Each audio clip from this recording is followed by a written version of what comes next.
साहिब दुनिया के तमाम इंसान तहफ़्फ़ुज़ के सिक्योरिटीज़ के मुतलाशी रहते हैं। हम दौलत और जायदाद में मुआशी या मादी तहफ़्फ़ुज़ ढूंढ रहे होते हैं। हम इल्म और मालूमात को ज़हनी तहफ़्फ़ुज़ समझते हैं। तो मादे की दुनिया हमें तहफ़्फ़ुज़ के झूठे वादों पर अपने माया में ले लेती है। तो आप अपनी इन सिक्योरिटीज़ जो भी हैं इस नौइयत की, वही आपको आगे बढ़ने से रोकते हैं।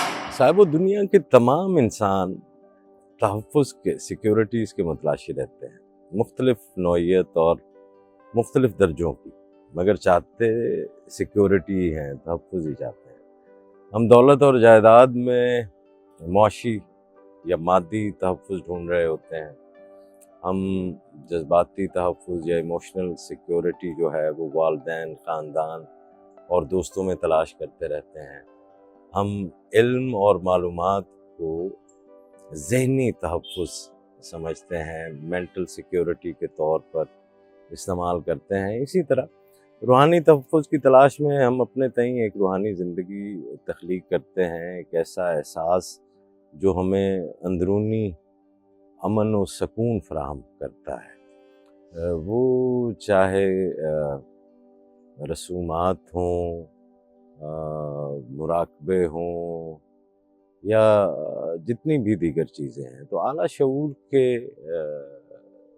सफ़र में यही जो आपकी सिक्योरिटीज़ होती हैं, यही जो आपके तहफ़्फ़ुज़ात होते हैं, चाहे वो मादी हों या चाहे वो जज़्बाती हों या चाहे वो ज़हनी हों या रूहानी हों, एक ऐसा वक्त आता है कि यही रुकावटें बन जाती हैं, जो हमारे इदराक और फ़हम को किसी दूसरी डायमेंशन में जाने से रोकती हैं या किसी दूसरी डायमेंशन में बेदार होने में रुकावट बनती हैं। तो आप अपनी इन सिक्योरिटीज़ जो भी हैं इस नौइयत की, वही आपको आगे बढ़ने से रोक देती हैं। तो एक सालिक को इन तमाम ख़तरात का बखूबी अंदाज़ा होता है कि कैसे माल और दौलत में मादी तहफ़्फ़ुज़ ढूंढते इंसान कैसे और क्यों कर जमा और सिर्फ जमा करने, एक्यूमुलेट करने,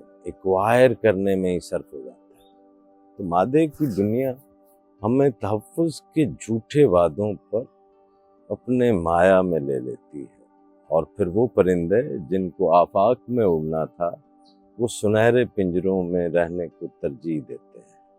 तो ये आपका फ़ैसला है कि आप अपने आप को उसी सुनहरे पिंजरे में रहना चाहते हैं या आपको ये आफाक में जो है वो चक्कर लगाना चाहते हैं। रिस्क तो उठाना पड़ेगा। ये जिन इनसिक्योरिटीज़ के बुखार में आप हैं, इससे बहरहाल आपको निकलना पड़ेगा और वो जिसके पास सब तहफ़्फ़ुज़ है, वो जो अल हफ़ीज़ है, उसके हवाले अपने आप को करना पड़ता है।